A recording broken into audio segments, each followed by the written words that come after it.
All my life, I've been cheating. Kung kaya ng lalaki, kaya ko. What happens in your brain Yeah. when you want to cheat? What happens when two sharp minds deeply in love but unafraid to clash dissect the messy realities of life?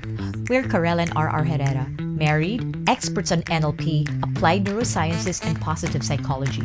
We are life and executive coaches, founders of Train Station and its subsidiaries. Welcome to Pillow Fights, a podcast where we talk about relevant, controversial issues, offering our raw perspectives and breakthroughs as we pull back the covers and share our insights. Okay, so welcome to Pillow Fights, a podcast wherein we look at different perspectives of different issues. No?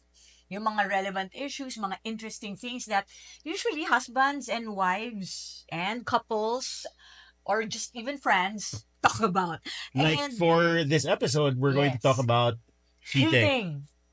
Cheating. So this is part 2 of the first episode. We talked about the book. Yeah, ni Daniel Lieberman and Michael Long, yung Molecules of More. Kasi nga, nung first episode, pinag-usapan natin yung bakit ba parang hindi enough? Bakit ba sa brain natin, meron talaga tayong yung search for more, the chase for more, and whether yung pinag-usapan natin last time, diba? Yung shopping, online shopping, binging ng panonood ng mga K-drama, or even success. And medyo na-touch on ko na rin yung cheating. Diba? So, napag-usapan natin din doon yung parang doon nang galing yung sa caveman days pa yung search natin ng more food.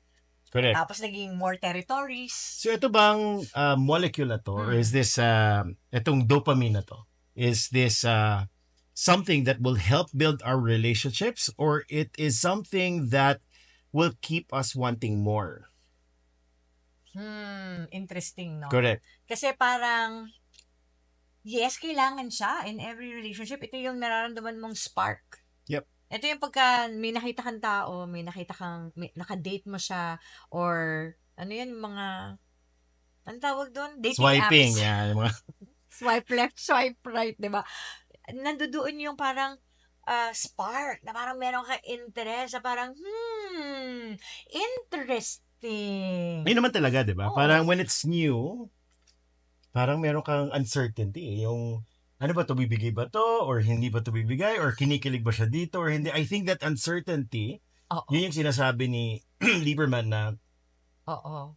Yung parang it keeps us engaged. it keeps us engaged. Yung prediction error. Yep. Para tong Yung- parang K-drama. Yung mga cliffhanger, di ba? Babalik na naman tayo sa K-drama, di ba? So, yung mga cliffhanger na parang, oh my gosh, anong mangyayari? Oo. Ano ba? Mamamatay ba siya? Or maghihiwalay ba sila? Oo. And I think in relationships also, may ganon din talaga tayo, right? So, what will happen next? Will she say yes? Or... Natatawa lang ako kasi pillow fights, kanina ko pakalaban yung mga pillows. So anyway, yung sinasabi natin about the dopamine, itong chemical na to, na keeps us engaged. Ang problema kasi, hindi rin siya naglalast. Kapag ka-predictable na, di ba yung sabi kong prediction Correct. error no? Pag pinasagot mo na yung tao, nakuha mo na yung kanyang matamis na oo, di ba? Parang ako, may matamis kong oo. Parang ako yata yung mo. Wait. So, Pero nung nakuha na natin yung commitment ng isa't isa, and ito, admittedly, noong una talagang makikita pa lang kita, yung parang, nagpapawis talaga ako. Yung talagang, so ngayon, papawis yung kilig. Hindi na ako nagpapawis. wala na. Hindi. Iba na. Nakakairita naman eh. Pero yun talaga yung nangyayari chemically. Yung, alam mo yun, yung imagine mo kung hanggang ngayon, ganun pa rin yung nararamdaman ko, nagpapawis Pwede pa rin din, ako. Pwede pa din. Ang stressful kaya. Gets mo? Yung parang kung ganun na lang yung basis ng relationship, yung palaging ganun. Nakaka-stress. It's so stressful for me. So yun. I think a lot of people don't recognize that. Na parang, akala exciting, right? But if it's Oo. always exciting, it's Oo. also Alam mo yung kailan ka rin hihinga. nakakapagod din. Oo. Natatandaan mo yung movie na yun, yung Waiting to Exhale. Correct. Yung parang, because of the constant search of the right partner or the the right love, the right relationship. Tapos yung finally, when you find that one person, then you can exhale. It's that feeling na, I'm home. As compared to that constant search, parang, hindi ka Pero yun eh. Parang I think, I'm home? Okay yun. A lot of people feel that and are thankful that they are actually at that stage na okay, pwede na akong mamahinga na parang, Mamahinga. hindi na mamahinga, pero Magpahinga. iba yun. Pahinga. Pero parang pwede na akong kumalma, pwede na akong relax, di ba? Okay. It's just that it is mistaken also for medyo boring na. Yeah. Or the loss of passion. Oo, parang Ay. bakit wala na yung like before Mm-mm. or bakit hindi kami kagaya na tong couple na to. Yeah. And I'm gonna speak out of absolute honesty here. You know, I used to come from that kind of mindset. Hindi to probably alam ng lahat ng tao. Alam mo to kasi nga kahit asawa ko siya, best friend ko siya. Ano talaga, naging ano tawag doon? Perpetual cheater ako. Yung or ano yung serial monogamy. Pero hindi nga monogamy. Pero anyway, ang nangyari sa akin noon, yung papalit-palit talaga ako ng boyfriend. Hindi ako nagtatagal ng... Ito yung kwento mo sa akin na parang you were always like Yeah. looking out the window. Yeah, I'm always looking out the Oo. window. Yes, that feeling of emptiness and longing. Sige, pag-usapan natin. What was going on? Bakit may feeling na ganon?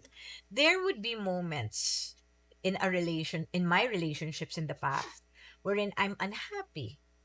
And the unhappiness does not mean na meron kaming malaking problem. It can just be really that I'm bored.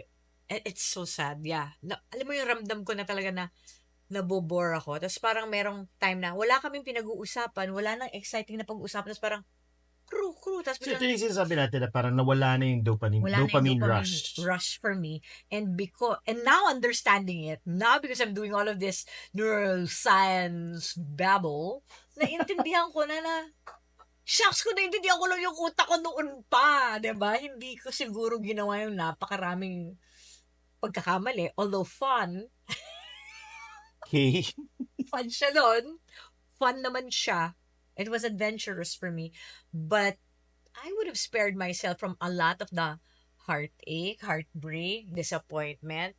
Yung parang wala talagang satisfaction. And yung sinasabi ko sa asawa ko, before, pag nabobore na ako, katahimikan sa kotse, probably yung boyfriend ko noon, feeling niya satisfied na siya, wala na siyang hinahanap. Ako, iniisip ko, what's out there? So, nakatingin ako sa labas ng bintana, then I hold on to that side of the window. Yung gumaganyan ako, kita ba sa ano? Gumaganyan ako sa side ng window, tapos, I wonder what's out there. And there's this book, oh my God, from college na basa ko to, yung parang Bridge Across Forever.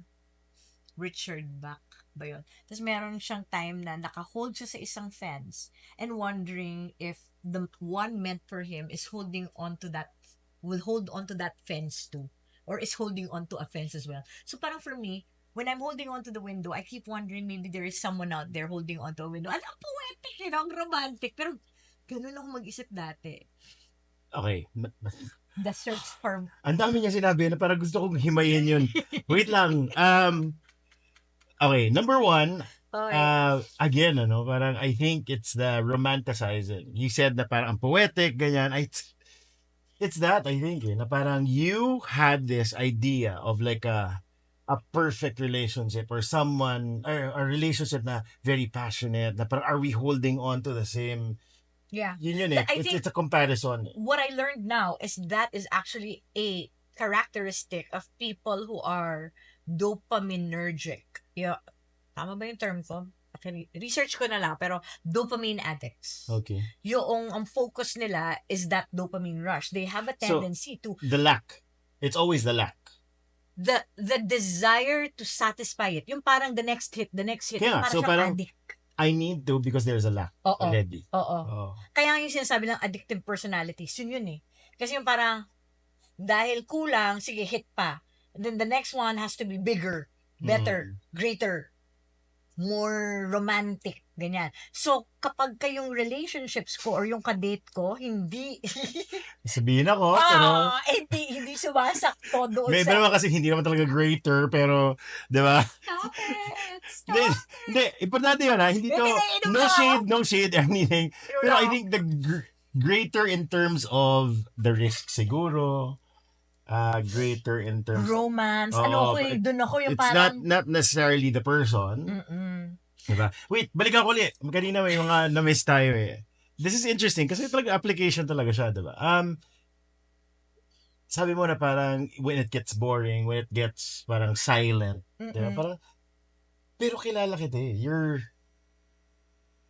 by yourself. You are never like quiet. You're never like even Yes. when you walang sound talaga physically, but in your head there's like a lot of things going on. So Yeah. parang so paano yung bakit na-equate mo yun? Eh, busy ka naman. Parang there's always something exciting. because, and this is the reason why a lot of the dopamine chemicals, yung nasisisi dito, ang ine-expect kasi is the stimulation has to come from the external.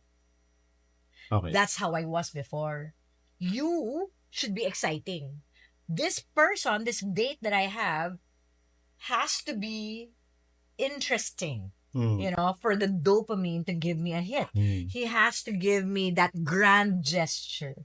Kaya ako, the more grandiose, the bigger, show of love, display of that romance. Ay nako, yon. Gusto ko yon. Now, yung me that you lived with already for the past how many years? You've been together for 15 years already. Married, going on 8. Yeah. But, that person has already learned how to still those monkeys and how to get the satisfaction and the motivation not from outside but from within. And also, yung natutunan ko na rin talaga to sit with myself and not equate the silence with boredom. The silence can be meaningful. The silence and the quiet and not talking about anything has now become comfort.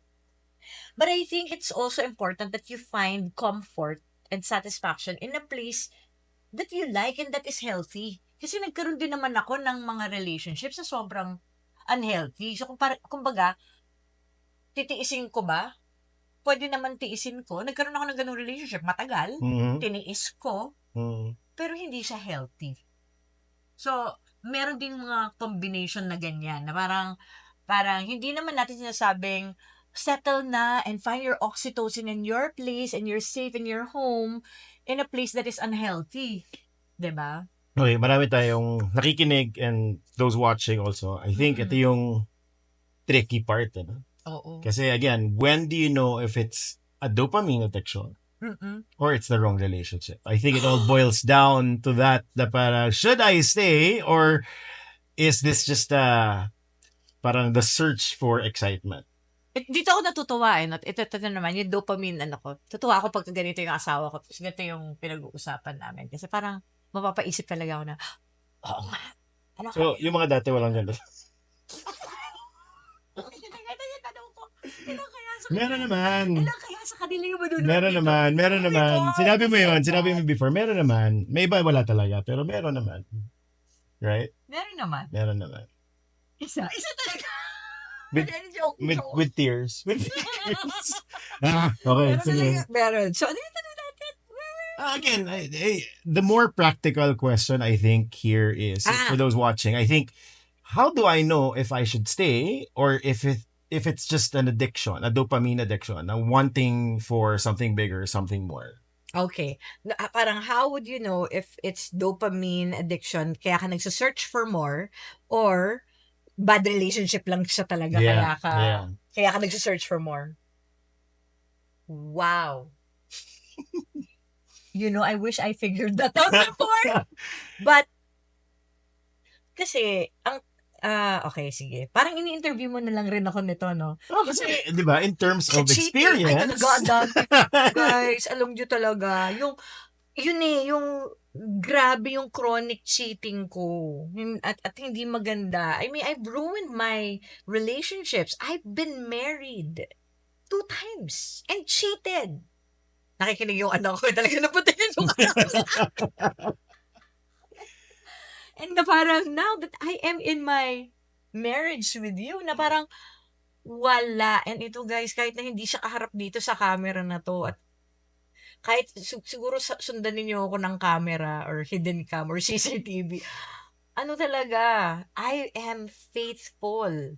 And not a single desire, not one iota of like, what's out there? Oh, looking outside the window, or there must be another better relationship. Wala, ito na eh. Talagang sinabi ko na ngayon alam ko faithful ako. At alam kong ito na siya for good. Grabe yun.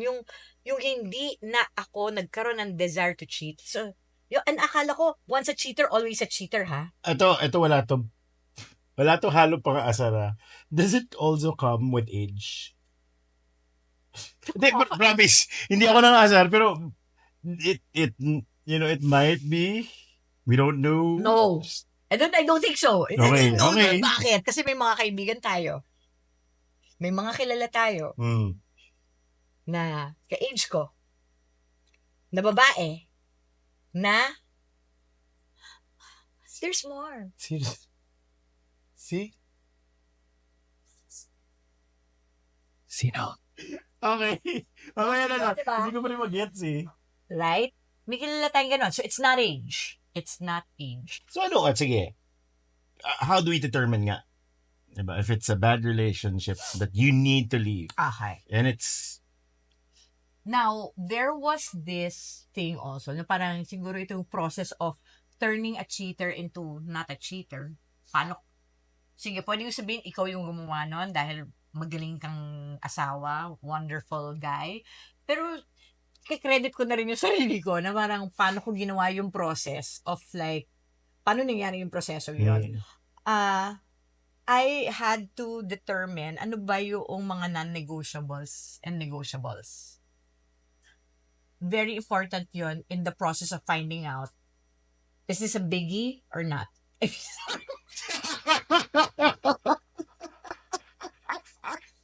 What I meant was is it a big problem or is it a not big problem? Kasi if it is a big problem, na parang, shucks, wala siyang trabaho. Ilan taon na, shucks, not treating you right. not treating me right. Shucks, meron siyang addiction sa ganito. May isang tao lang lahat. Ano ba yun? Manood kaya siya? Anyway, Okay. pwede kasi na, yun eh, parang ano ba yung non-negotiables ko? And ano ba yung negotiable? Kasi maraming mga bagay noon na umalis ako sa isang relationship or napika ako or napuno ako. Pero parang in hindsight, negotiable naman yun eh. Hindi naman yun siya malalaking bagay. So siguro yung mga yun, I could have Stayed. I could have stayed. I could have made it. You could have made it work. But there were, it's not just that I left it. I was also left. So may mga ganun din naman. And there were realizations na at a certain point, kung alam mo yung non-negotiables mo, then you find a person who matches that value system. And then, yung mga negotiables, talagang, don't sweat the small stuff. Like, it used to be such a big deal if the toilet seat is left up. Sorry na. Again, do you hear anything from me? Until today, you have not heard that from me. Because, it's not a big deal. So ba hindi ko na lang inaangat yung toilet seat? Mas ayaw natin yun, di ba? Diba? Mas okay na yun. Mas okay na binababa. Yun na nga. Yun yung parang negotiable na, at least tinataas niya. At least walang, hindi ko kasi yung tagakta. Gets nyo? Yun. Not negotiable siguro sa akin yung tagaktak. Pero yung that you lift it so that there's nothing there is good. So, I also had this thing. Remember yung metaphor ko na it will never be that you and your partner on a paddle boat, Yep. that you will row that paddle boat equally Mhm. na 50-50. You know? Correct.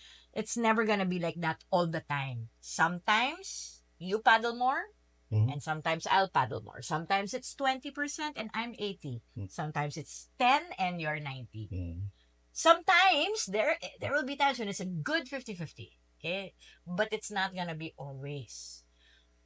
What I always now look at is, if I stop paddling, will that boat move?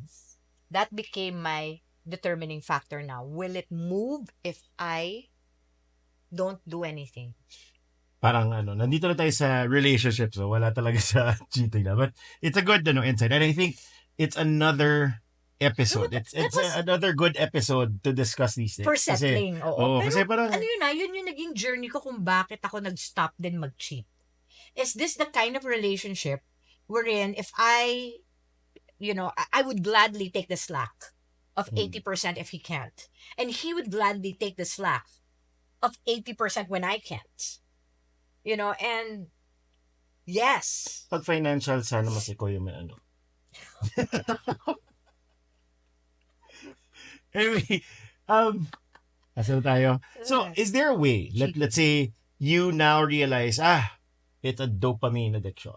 It's just me wanting more, but I'm good where I am. Okay. Sige, to help. So parang how do we now shift it, no? Kasi So to help people right now, dopamine kasi is the parang wanting more, pero Wanting meron more. din tayo tinatawag na here and now. yung oxytocin and serotonin Correct. na.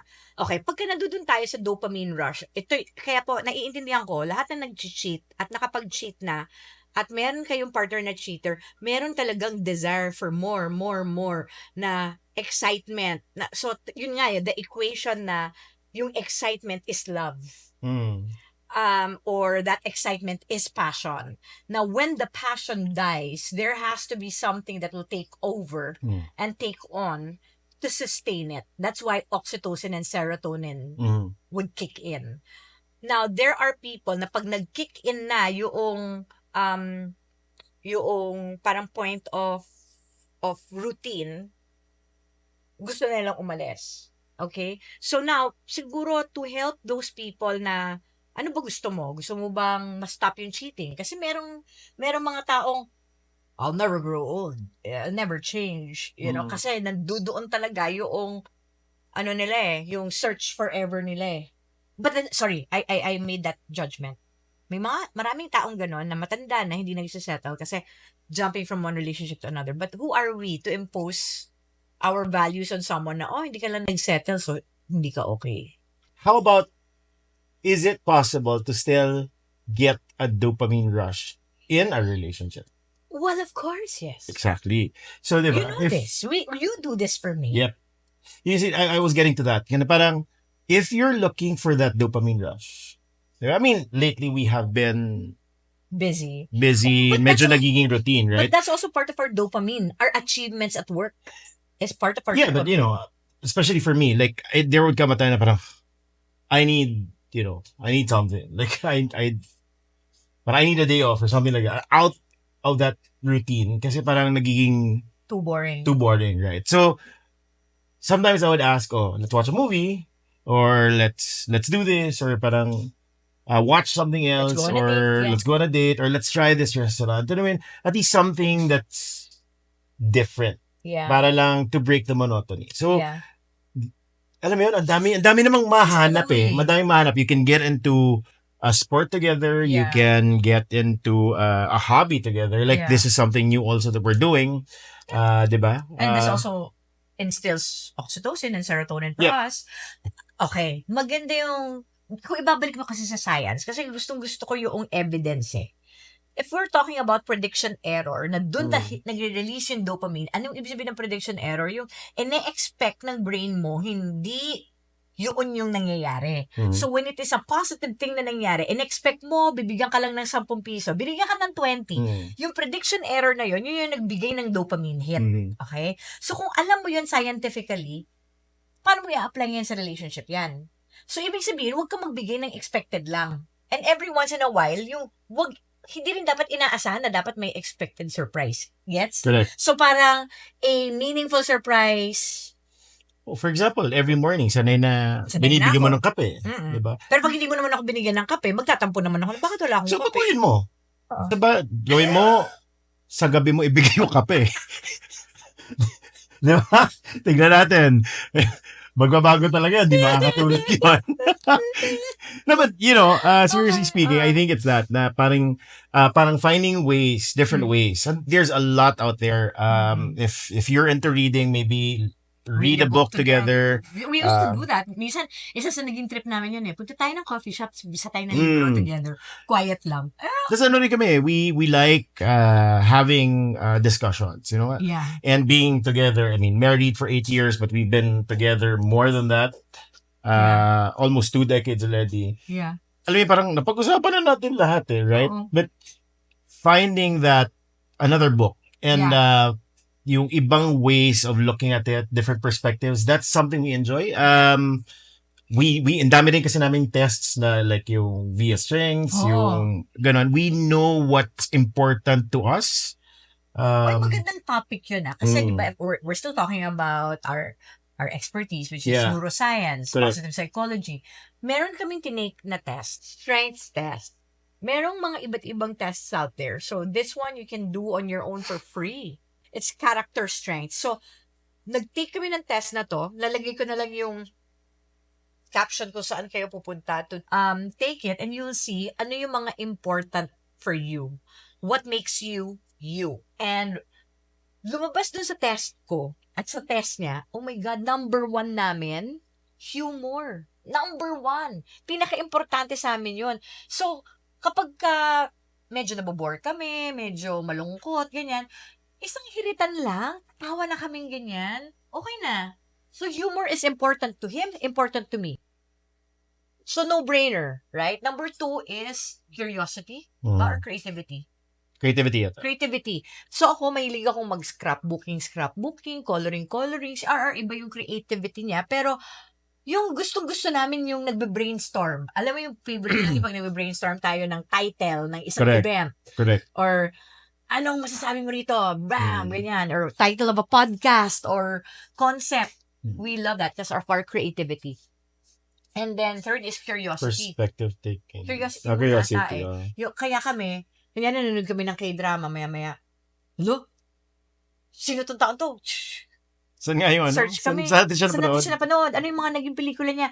So, yung tendency na very curious kami together of finding out something and then he shares something to me and I love it. I share something to him and he loves it. So, my gosh, top 3 pa lang namin, pasok na pasok sa banga. Yung fourth namin, perspective taking. Mahilig talaga kami makakita ng perspectives. That's the reason why even with one book, we're Seeing dissecting it, perspectives. no? And Oo. seeing, paano pag ganito? Paano pag ganyan? Paano within the relationship, kaya ba magka-dopamine rush? Yung mga Kaya ganyan. gusto natin itong podcast na to. Yep. Kasi it makes us curious because we're talking about something that's new. Then, At ganito kami talaga mag-usap, So, and a lot of friends know this about us. Parang, alam nyo, yung discussion ninyo, yung paano kayo mag-usap, ilagay nyo kaya sa isang podcast. Oo. Kasi parang a lot of Correct. people might be able to get something out of it. So, Oo. that's Tsaka the reason why we're here. hindi namin kailangan daw ang ibang tao.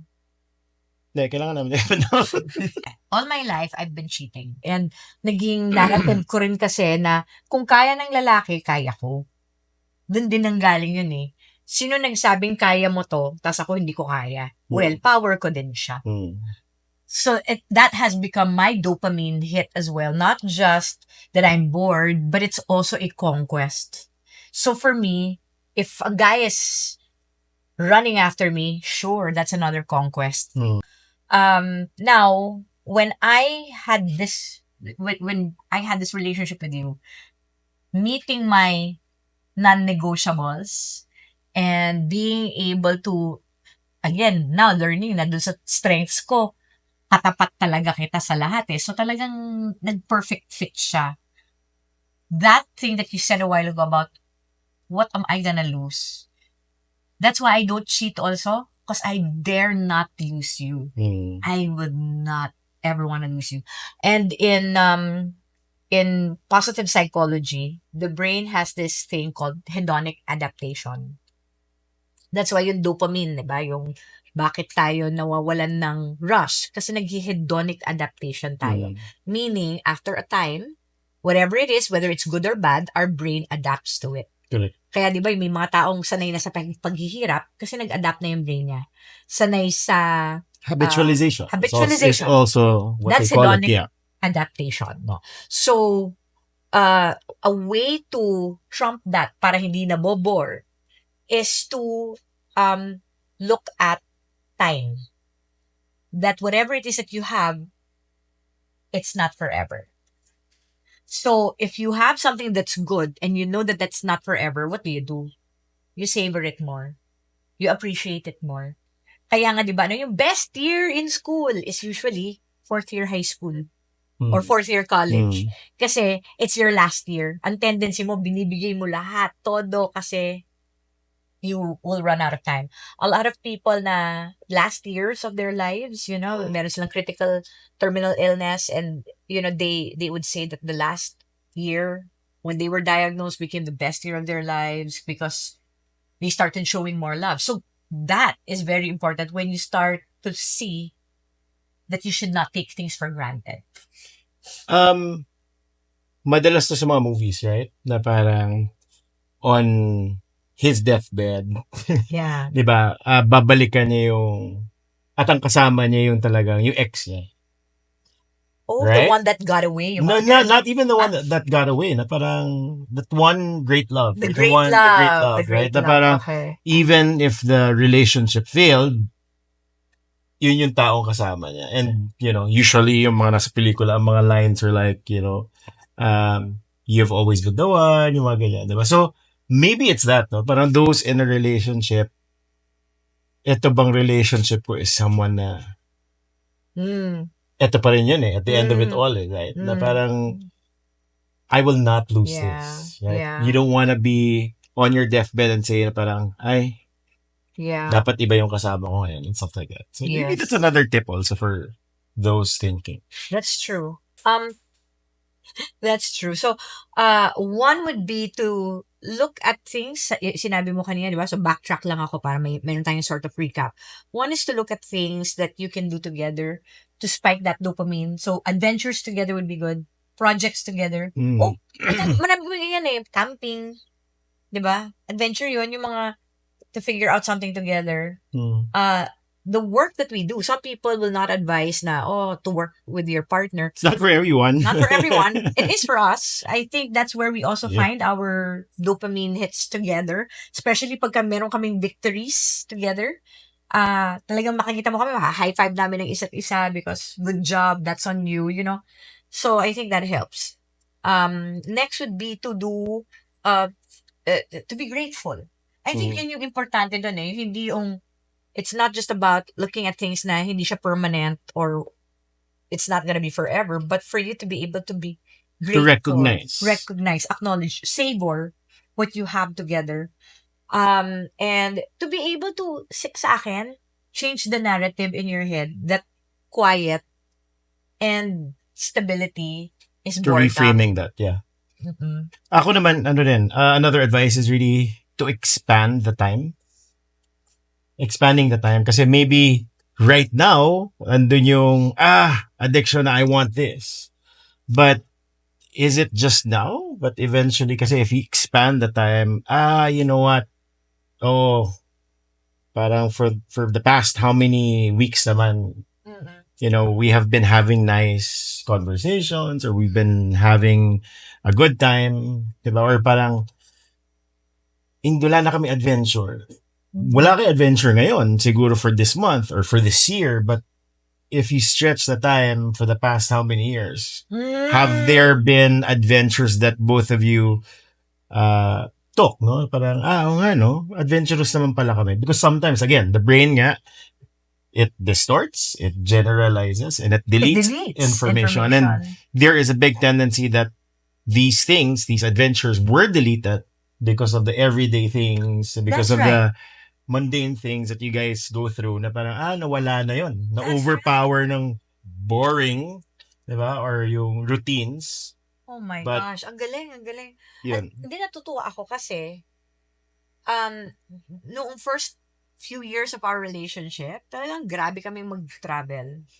And Siyempre, wala pang mga anak nun. wala pa kaming anak. Ngayon may anak na kami, bahay na lang tayo, anak. And of course, di Diba? ba? Dati manunod kami ng movie, halos Dati, palagi ngayon. yung company rin kasi isa lang. Oo, Ngayon, may ang dami marami na na. rin kaming company. So, okay, ang maganda na ginagawa ni RR, di ba, marami kaming pictures. And then, alam niyo yung screensaver namin sa TV? Yep. Lahat ng travels namin from ever since. So, makikita mo talaga. And it's a very good visual reminder to see. Anchors kasi yan eh. That's our life. Naiiyak ako. Parang, it's a beautiful life. It really is. I cannot say that about, anything else. Even how I grew up. Kumbaga, siguro ganun kami. Ganun na na-satisfy yung dopamine hits ko in my life with you. And, we set that adventure every year. We make sure that we have a huge trip na kaming dalawa lang without the kids. Mhm. Na kami lang, mag-enjoy lang kami, tatawa lang kami, kakain lang Saan kami nga ng pala bago. tayo this year? Wala pa. Wala pa tayong plano. Wala pang travel fair. Tapos na kasi yung travel. Meron pa yan. Okay, tayo natin. And, yun the being able to have cues, reminders, pictures, like we have pictures everywhere of where we've been to. Yeah.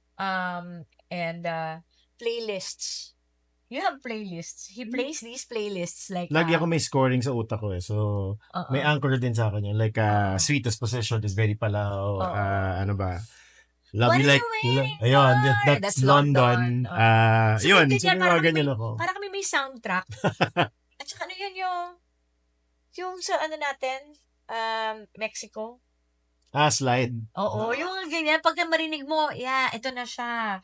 Or Chainsmokers. Chainsmokers. Or yung, ano yan, Kasi nag-Vegas tayo. yung nasa ano tayo, nasa isang car tayo, top down, and we were singing the shopping and the, ano yun? Sa Palaw rin yun eh. It's those are like fun songs, fun memories that we have, and he plays it and I'm there once again. So that's very NLP. That's very brain based.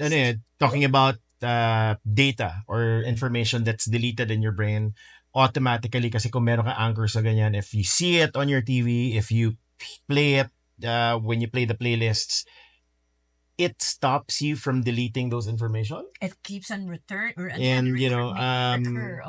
And sometimes if you keep on playing it enough, it overpowers the monotony of the relationship of the and that's it trumps why it. It's always good to invest in travel.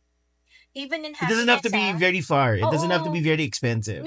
Yung asaya-saya nga namin nung pandemic, nandun kami sa like Panay ba yun? Yeah, like yun nga, yung isa sa mga pictures namin doon is yung mga bata tumatalon sa ilog. Oo.